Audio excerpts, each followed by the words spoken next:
Dear students, आज आप लोग ध्यान दीजिए। क्लास 12 अध्याय 10 में सदिश बीजगणित वेक्टर अलजेब्रा बहुत ही इंपॉर्टेंट ये चैप्टर है। इससे आप बोर्ड परीक्षाओं में 17 नंबर का क्वेश्चन पूछा जाता है। तो यहाँ पर आप लोग ध्यान दें, सदिश बीजगणित ये वेक्टर आपको 9 फिजिक्स में आप 9 से ही पढ़ते आए, कुछ न कुछ जानकारी पीछे से आपको दी जा चुकी है। तो आज यहाँ क्लास 12 में ये इसके बारे में पूरा डिटेल हम पढ़ेंगे। तो आप लोग ध्यान दीजिए, ये हमारा पहला वीडियो है और यह वीडियो हमारा लास्ट तक आप लोग अवश्य देखिएगा। एक बार दो बार देखेंगे तो सारी चीजें यहाँ से क्लियर हो जाएंगी। तो आप लोग देखिए, सदिश वेक्टर जो है ये लैटिन शब्द वेक्टर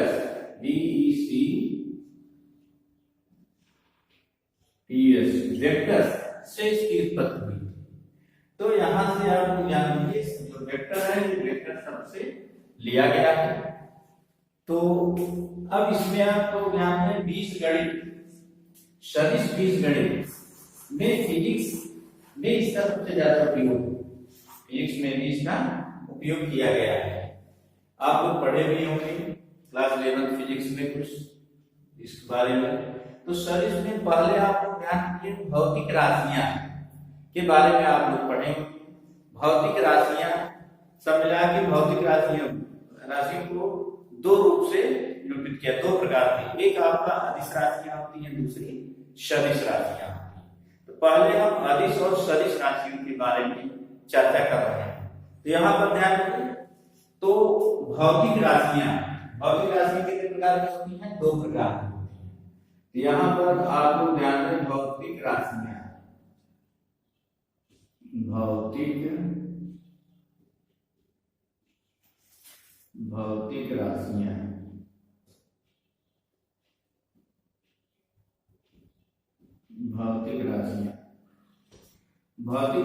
सब मिला के कितने प्रकार की होती हैं? दो प्रकार की। एक हम ऐसे बना दे रहे हैं, ये आपका यहां से हो गया, ये हो गया भौतिक राशियां। एक आपका क्या होता है? अदिश राशि होती है, एक सदिश राशियां होती है। तो पहले हम चर्चा करते हैं अदिश राशि। तो आपका यहाँ पर ध्यान दिए, अदिश राशि या यहां लिख सकते हैं अदिश राशियां, अदिश राशियां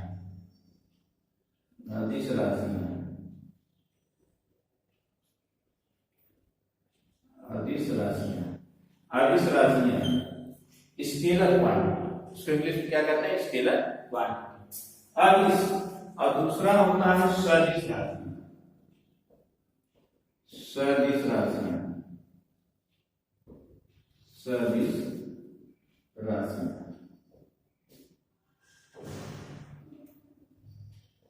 सदिश राशियां ये होता है वेक्टर क्वांटिटी होता है। तो इसमें तो भौतिक राशियां कितने प्रकार की होती हैं? दो प्रकार की, अदिश राशियां और सदिश राशियां। इससे पहले आप लोग ध्यान दीजिए, इस चैप्टर में हम कितने चैप्टर टॉपिक में पढ़ने हैं।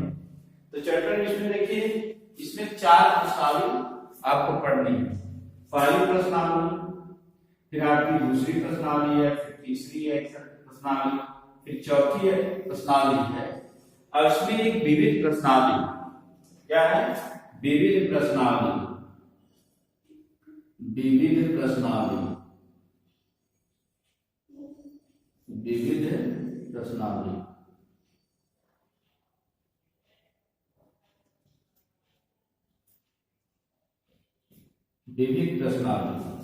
अब इसके बाद आपको एक एक्स्ट्रा अभ्यास प्रश्न कराया जाएगा। आपका यहाँ पर हो जाएगा अभ्यास प्रश्न, कुछ अभ्यास प्रश्न हम एक्स्ट्रा देंगे। अभ्यास प्रश्न में ये एनसीईआरटी से हटकर प्रैक्टिस से जो आपको प्रैक्टिस क्वेश्चन देंगे, ये क्या है? ये एनसीईआरटी से हटकर क्वेश्चन, कुछ इंपॉर्टेंट महत्वपूर्ण क्वेश्चन रहेंगे जो आपके कंपटीशन लेवल का होगा। तो आपको इसमें कितनी एक्सरसाइज पढ़नी है? 4 एक्सरसाइज और प्लस विविध प्रश्नावली, यानी विविध प्रश्नावली। इसके बाद आपका एक एक्स्ट्रा क्वेश्चन अर्थात अभ्यास प्रश्न के रूप में आपको दिया जाएगा। और आप सभी लोग ये ध्यान से इस वीडियो को देखेंगे, सारी चीजें आपको बताई जाएंगी। तो यहाँ पर ध्यान दीजिए, आपको बताइए भौतिक राशियां। भौतिक राशियां सब मिला के 2 प्रकार की होती हैं, और 2 प्रकार में एक आपका आदिश राशियां होता है। तो आदिश राशियां आप लोग ध्यान दीजिए, इसमें अदिश नाम से ही परिभाषा है। ऐसी भौतिक राशियां, अदिश का मतलब जिसमें दिशा न हो, ऐसी भौतिक राशियां जिसमें परिमाण तो हो, परिमाण हो किंतु दिशा नहीं होती है, तो ऐसी भौतिक राशियों को क्या कहते हैं? ये आपके अदिश राशि, स्केलर क्वांटिटी होता है। इसमें देखिए एग्जांपल आपका क्या होगा, एग्जांपल ध्यान दीजिए, लंबाई, लंबाई द्रव्यमान, लंबाई द्रव्यमान, और इसमें ध्यान दीजिए लंबाई द्रव्यमान आयतन। इसमें क्या, इसमें दिशा की आवश्यकता नहीं होती, इसमें बहुत सी आयतन, आपका क्षेत्रफल, घनत्व, लंबाई द्रव्यमान आयतन, क्षेत्रफल, क्षेत्रफल, घनत्व, घनत्व आदि।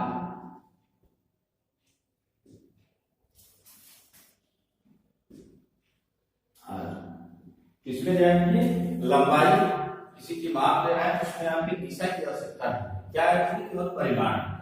द्रव्यमान, द्रव्यमान में भी आपको दिशा की आवश्यकता नहीं होती है। आयतन, आयतन में आपको दिशा की आवश्यकता, क्षेत्रफल, घनत्व आदि, ये सभी ऐसी राशियां हैं जो अदिश राशियां हैं। अब इसमें ध्यान दीजिए अदिश राशि की परिभाषा क्या होगी? ऐसी भौतिक राशियां जिसमें परिमाण तो होता है किंतु दिशा नहीं होती। तो यहाँ क्या क्या होता है, इसको रिप्रेजेंट करने के लिए हमें परिमाण और दिशा नहीं होना चाहिए, परिमाण और मात्रा की ही आवश्यकता होती है। यहाँ इसकी परिभाषा भी ऐसे आप देख सकते हैं, या यहाँ पर लिखते हैं ऐसी भौतिक राशियां, ध्यान दीजिए ऐसी भौतिक राशियां, ऐसी भौतिक राशियां, भौतिक राशियां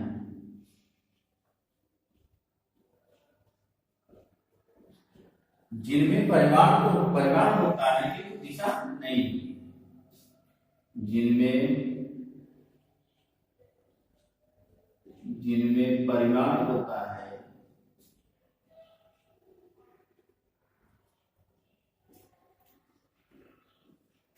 परिमाण होता है, जिनमें परिमाण होता है किंतु दिशा नहीं होती,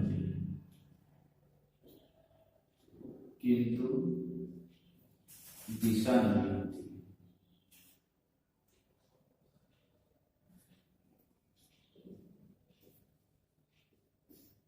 दिशा नहीं होती है, ऐसी भौतिक राशि क्या करते हैं? ये आपका अदिश राशि। तो ध्यान दीजिए इसकी परिभाषा हो गया, स्पष्ट हो गया।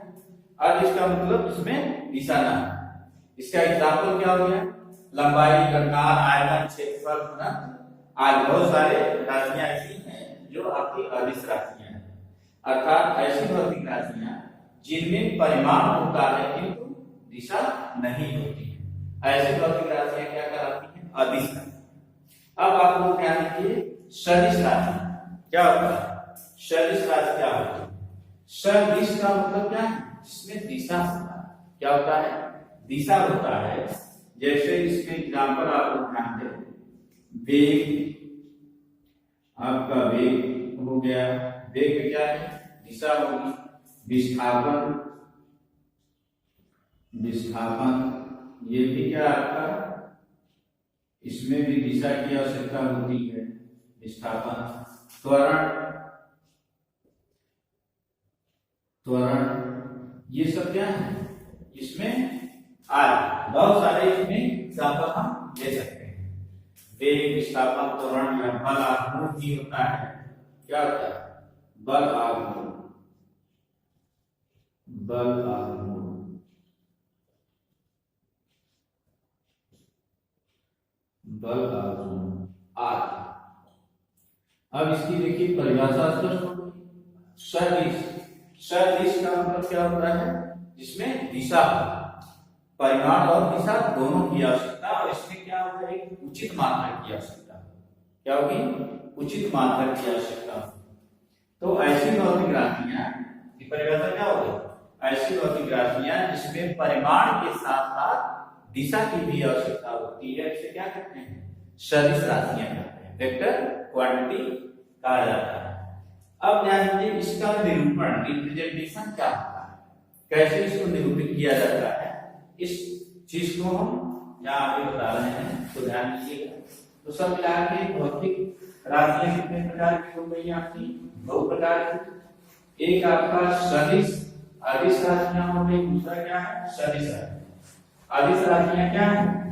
ऐसी भौतिक राशियां जिसमें परिमाण होता है किंतु दिशा नहीं होती है, उसे क्या कहते हैं? अदिश राशियां कहते हैं। अदिश राशियां कहते हैं। सदिश राशियां क्या होती हैं? ऐसी भौतिक राशियां जिनमें परिमाण के साथ साथ दिशा की भी आवश्यकता होती है, उसे क्या कहते हैं? सदिश राशियां कहते हैं। और उसको निरूपित करने के लिए हम सदिश का निरूपण, सदिश का निरूपण, सदिश का निरूपण,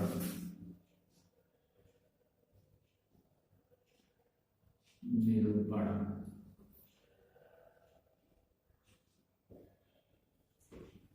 रिप्रेजेंटेशन ऑफ वेक्टर।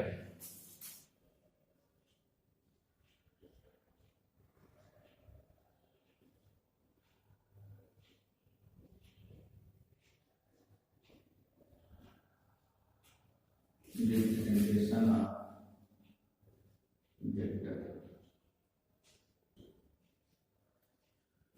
अब इसमें आप लोग ध्यान दें, इसका रिप्रेजेंटेशन, इसमें पहले तो हमें दिष्ट रेखाखंड की आवश्यकता होती है।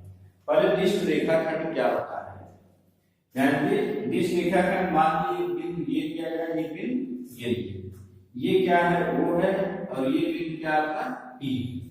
तो O से P को मिला है, एक आपका क्या हो गया? रेखाखंड। क्या है? एक रेखाखंड हो गया। लेकिन अब देखिए, दिष्ट रेखाखंड, दिष्ट का मतलब क्या होता है? दिशा। अर्थात अगर इसकी दिशा क्या है? O से P की तरफ। क्या है? O से P की तरफ। तो ये इसका रिप्रेजेंटेशन क्या है? Vector OP। क्या होता है? वेक्टर OP द्वारा नोट किया जाए। अर्थात इसको हम क्या लिख सकते हैं? Vector OP। क्या लिख सकते हैं? Vector OP। और इसमें एक आपका प्रारंभिक बिंदु होता है, अंतिम बिंदु होता है, एक इनिशियल पॉइंट होता है, एक टर्मिनल पॉइंट होता है। इसे हम कैसे रिप्रेजेंट करते हैं? वेक्टर OP द्वारा। या इसी को हम ध्यान देंगे, ये वेक्टर A करते हैं। क्या करते हैं? Vector A। तो आपका वेक्टर OP इक्वल टू कितना होगा? ये वेक्टर A भी लिखा जाएगा। और इसका रिप्रेजेंटेशन के लिए अलग अलग क्या है? इसका सिंबल भी होता है। जैसे आप बोल्ड लेटर, स्मॉल लेटर में बोल्ड मतलब बहुत गाढ़ा लेटर जो होता है, जैसे आपका A हुआ, A को खूब गाढ़ा करते हैं, A रिप्रेजेंट किया जा सकता है। B आपका, ये भी आपको ऐसे कर दिया जाए, B, C आपका गाढ़ा कर दिया जाए। ये सब क्या है? इससे भी वेक्टर को रिप्रेजेंट करते हैं, इसको भी गाढ़ा करते हैं। A B C D, ये बोल्ड लेटर है। स्मॉल लेटर बोल्ड लेटर से नोट किया जाता है। या इसका एक सिंबल होता है, A लिखकर ऊपर एक लाइन है, ये भी वेक्टर। इसका मतलब क्या है? दिशा। या आपका क्या होता है? B ऐसे करते हैं, C आपका लाइन करते हैं, D आपका करते हैं। ये सब क्या है? ये सदिश रिप्रेजेंट करता है। या सामान्य रूप से जो हम लोग यूज करते हैं या प्रॉपर में यूज किया जाता है, वो आपका A लिखकर इसके ऊपर तीर का निशान है, वेक्टर A। या आपका ये हो गया वेक्टर B, और ये हो गया वेक्टर C। ये हो गया वेक्टर डी। यानी तो ये सब इसके क्या होते हैं, symbol. Vector A B C bold letter में, या ए लिखकर ऊपर क्या एक रेखा खींच दें, ए बी सी, ये भी क्या है, वेक्टर का रिप्रेजेंटेशन होता है। या इसी को एरो का डी का निशान लगाते हैं, vector A, vector B, vector C और वेक्टर डी से भी डिनोट किया जाता है। या जैसे इसमें जिस रेखा खंड आपको बताया, या इसी को हम लिख सकते हैं OP, vector OP, vector OP equal to क्या होगा, वेक्टर ए। ऐसा भी रिप्रेजेंट किया जाता है, अर्थात इसकी दिशा क्या है, ओ से टी की तरफ। ये आपका सदिश का निरूपण होता है। अब आगे आप लोग ध्यान दें, सदिश का मापांक, मॉडुलस ऑफ वेक्टर। सदिश का मापांक, सदिश का मापांक, सदिश का मापांक,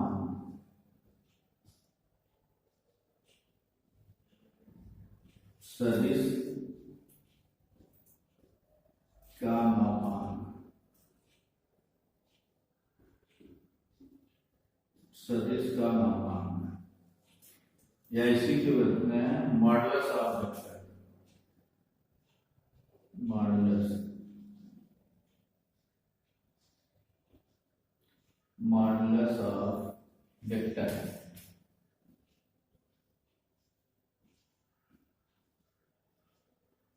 सदिश का मापांक। अब यहां पर ध्यान दीजिए, सपोज कर लीजिए एक आपका दृश्य रेखा खंड हम ले रहे हैं ए बी, ये क्या ए, ये बिंदु हम ले रहे हैं बी। अब ये ध्यान दीजिए, ये प्रारंभिक बिंदु है, ये अंतिम इनिशियल पॉइंट, ये टर्मिनल पॉइंट है। अब इसकी दिशा हम क्या ले रहे हैं, ए से बी की तरफ।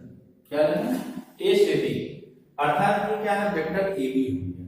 अब इसका मापांक का मतलब इसका जो धनात्मक संख्यात्मक मान होता है, ये पॉजिटिव वैल्यूज की होती है, पॉजिटिव मान होता है। जैसे सपोज करिए ये आपका 3 मीटर, क्या है, 3 मीटर, तो आप इसको लिख सकते हैं क्या, A B, A B equal to कितना है, 3 मीटर, 3 मीटर। यही इसका जो मान होगा क्या हो गया, ये आपका इसका मापांक होगा। लेकिन सदिश का मापांक वेक्टर ए बी, इसको क्या लिखेंगे, वेक्टर ए बी। तो वेक्टर ए बी को मापांक के लिए इसका क्या होना चाहिए, धनात्मक वैल्यू होती है, अर्थात मॉड ऑफ वेक्टर ए। क्या लिख सकते हैं, मॉड ऑफ वेक्टर ए, ऐसे mod of vector A B. या अब ये मॉड से बाहर होता क्या होगा, इसकी एक्चुअल लंबाई है, क्या होगा, वेक्टर ए। अब वेक्टर ए बी क्या है, 3 मीटर और 5 मीटर और 3 सेंटीमीटर 5 सेंटीमीटर जो भी, ये क्या होगा, इसका मापांक होता है। ये सदिश का मापांक कहलाता है, जो इसका धनात्मक संख्यात्मक मान होता है। अब हम आते हैं सदिशों के प्रकार, बहुत महत्वपूर्ण है, सदिशों के प्रकार, टाइप्स ऑफ वेक्टर। सदिशों के प्रकार में आप लोग ध्यान दीजिए, सदिशों के प्रकार, सदिशों के प्रकार,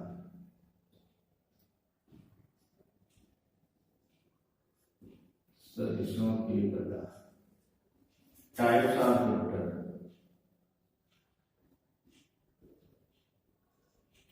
types of vector, types of vector. अब इसमें देखिए सदिश क्या है, कई प्रकार। अब इसमें सारे सदिश को हम बता रहे हैं। पहला आपका है शून्य सदिश। क्या होता है, शून्य सदिश, शून्य सदिश,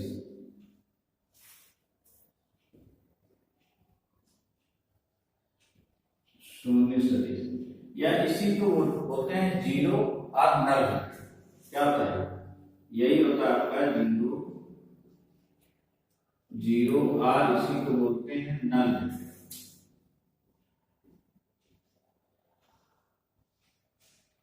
नल वेक्टर, नल वेक्टर। दूसरा आपका है एकांक सदिश या इकाई सदिश या मात्रक सदिश, या इसी को हम लिखें इकाई सदिश या एकांक सदिश। इसको किस किस नाम से जानते हैं? एकांक सदिश, इकाई सदिश, मात्रक सदिश, या यही होता है आपका unit vector. Unit vector, unit vector. तीसरा हम ले रहे हैं समान सदिश, समान सदिश, समान सदिश, इक्वल वेक्टर,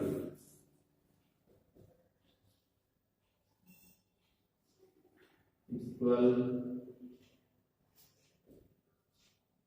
इक्वल वेक्टर।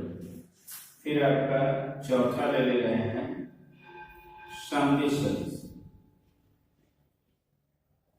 समदिश सदिश, समदिश सदिश।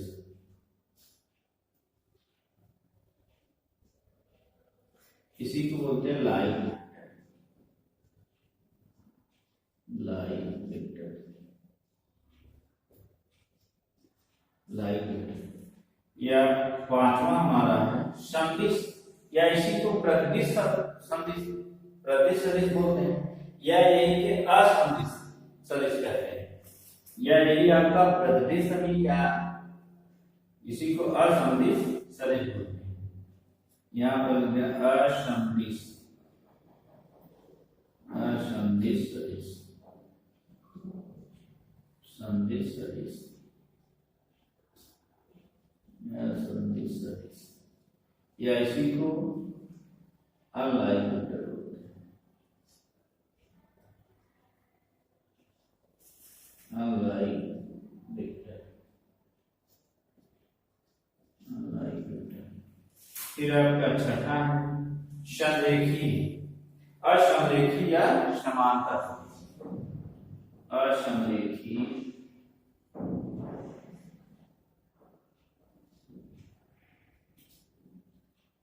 रेखीय, या इसी को समांतर सदिश,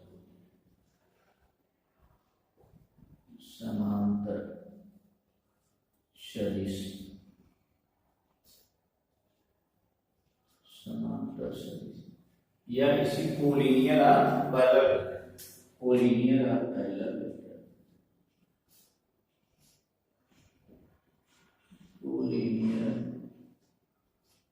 और पैरेलल वेक्टर।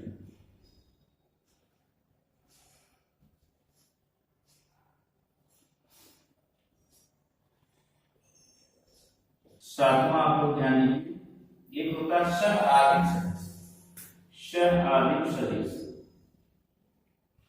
सह आदिम सदिश,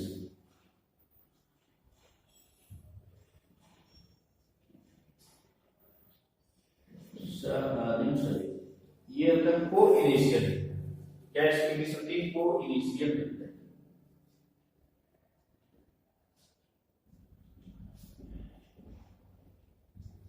को इनिशियल वेक्टर, को इनिशियल वेक्टर। एक लास्ट में बता रहे हैं स्थिर सदिश, आठवां क्या है? स्थिर सदिश, स्थिति सदिश,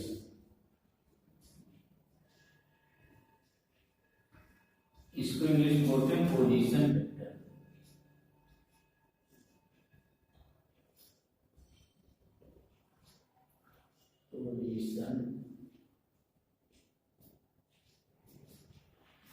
पोजीशन वेक्टर। तो सब मिला के ये आपके सदिश के प्रकार, टाइप ऑफ वेक्टर क्या क्या?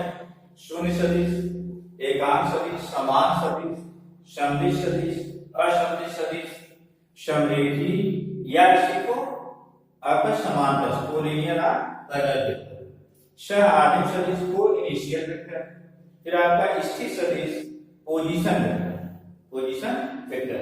अब इसमें ध्यान दें, इसकी परिभाषाएं जिस नाम से, नाम में ही इसकी परिभाषाएं हैं। अच्छा ध्यान दीजिए, क्या है? इसके नाम, जैसे नाम है उसी प्रकार इसकी परिभाषा है। एक एक करके हम डिफाइन करते जा रहे हैं। यानी पहला आपका शून्य सदिश। शून्य सदिश क्या है? ऐसा सदिश जिसका परिमाण शून्य, ऐसा सदिश जिसका परिमाण मतलब मापांक क्या शून्य, उसे क्या कहेंगे? शून्य सदिश। अब यहाँ पर ध्यान दिए, मान लीजिए आपका माड वेक्टर है, कोई सदिश क्या है करे, अगर इसका परिमाण क्या है शून्य, शून्य क्या होता है? शून्य सदिश होता है। क्या होता है? शून्य सदिश। और शून्य सदिश को हम किससे रिप्रेजेंट करते हैं? ये जीरो वेक्टर होता है। क्या होता है?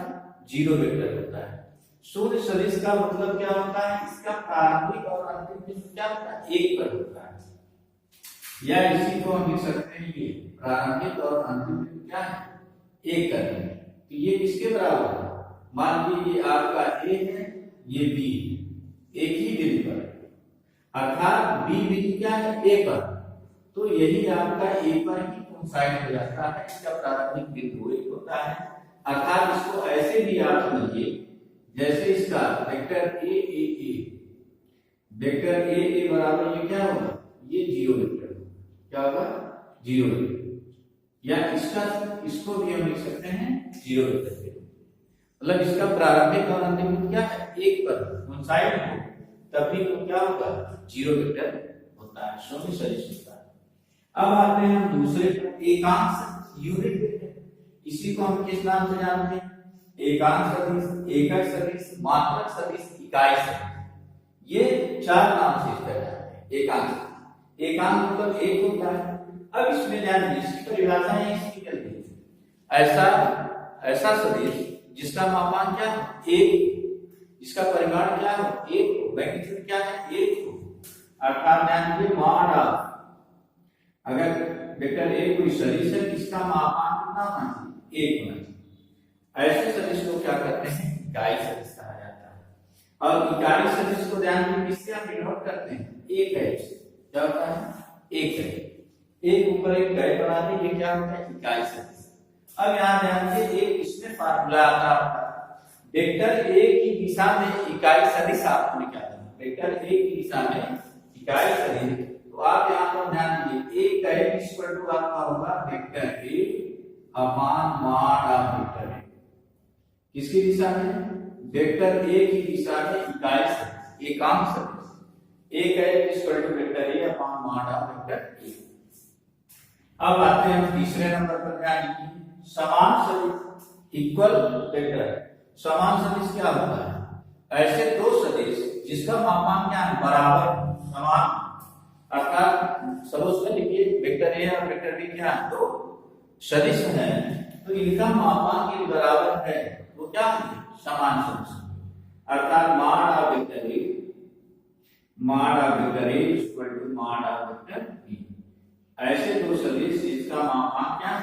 बराबर, उसे क्या कहेंगे? समान सदिश। एक आपका समदिश सदिश, ध्यान दीजिए, ये आपका समदिश सदिश, लाइक वेक्टर, लाइक समदिश, ऐसा सदिश जिसकी दिशाएं क्या है? एक, समान, एक ही दिशा में। अर्थात सपोज कर लीजिए ये क्या है? वेक्टर ए है और ये आपका वेक्टर बी है। ये क्या है? इसका एक ही दिशा में, इसकी दिशाएं क्या है? समान। अर्थात वो क्या होगा? समदिश, समदिश का मतलब दिशा समान। ऐसे सदिश को क्या कहेंगे? समदिश सदिश। फिर असमदिश सदिश, ऐसा सदिश जिसकी दिशाएं क्या है? विपरीत हो। असमदिश सदिश, एक लाइन वेक्टर होता है, एक अनलाइन वेक्टर। तो लाइन वेक्टर क्या होता है? समान। समदिश क्या होता है? समदिश का मतलब जिसकी दिशा समान, या असमदिश क्या है? जिसकी दिशा समान न हो। असमदिश सदिश क्या होता है? या लाइन वेक्टर। ऐसा ऐसी दो सदिश जिसकी दिशाएं क्या है? विपरीत हो, अलग अलग। ऐसे सदिश को क्या कहते हैं? समदिश सदिश, या आप किसी को बोलते हैं असमदिश सदिश को हम क्या लिख सकते हैं? ऋण दिश सदिश, ऋण दिश सदिश या असमदिश सदिश, ऐसा भी लिखा जाता है। या तो इसमें क्या होगा? ध्यान दीजिए, इसकी ये दिशा एक है और एक दिशा इसकी विपरीत है। तो आपका ये क्या है? ये सब कुछ करिए, वेक्टर ए है, ये आपका वेक्टर बी है, लेकिन इसकी दिशा क्या है? ए से विपरीत है। तो ऐसे तो सदिश क्या है? सममित सदिश मिल सकता है, ऋणात्मक सदिश, या किसी को असममित सदिश बोलते हैं। क्या बोलते हैं? असममित सदिश।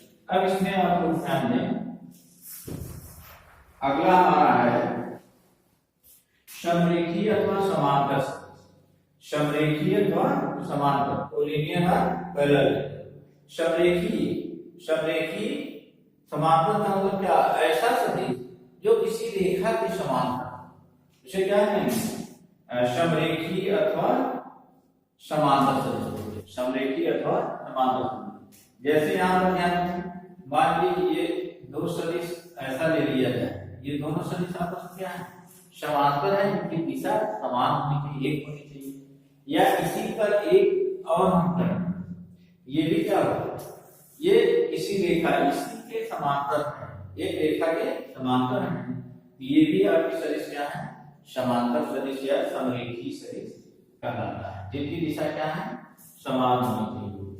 इसके बाद आपका ध्यान, ये सातवां सह-आदिम सदिश, सह-आदिम को इनिशियल वेक्टर। अब इसमें ध्यान दीजिए, सह-आदिम को इनिशियल, ऐसा सदिश जिसका प्रारंभिक बिंदु एक, यानी ऐसा सदिश जिसका प्रारंभिक बिंदु एक हो, उसे क्या कहेंगे? सह-आदिम सदिश। सपोज कर लीजिए एक बिंदु ये है, यहां से कई सदिश, ये है, इस प्रकार हम क्या बने, ये करते हैं। सपोज कर लीजिए एक सदिश ये है, एक सदिश ये है, एक सदिश ये तीन सदिश, और तीनों सदिश का प्रारंभिक बिंदु क्या है? ये एक है, वो है, और अंतिम बिंदु तीनों सदिश का अलग अलग। ऐसे सदिश को क्या कहते हैं? सह-आदिम या को इनिशियल वेक्टर कहा जाता है। लास्ट हमारा है स्थिर सदिश। स्थिर सदिश क्या होता है? किसी बिंदु, प्रारंभिक बिंदु का अंतिम बिंदु के सापेक्ष जो सदिश होता है क्या होता है? प्रारंभ। स्थिर सदिश कहलाता है पोजीशन वेक्टर। तो यहाँ पर आप लोग ध्यान दीजिए, सपोज कर लीजिए एक बिंदु ले रहे हैं, एक बिंदु हम ले लें P, और इसकी दिशा क्या है? O से P की तरफ। स्थिर सदिश बाद में हम बताएंगे, स्थिर सदिश हमेशा क्या है? मूल बिंदु के सापेक्ष निकाले जाएंगे, अर्थात ये क्या है? O से P की तरफ।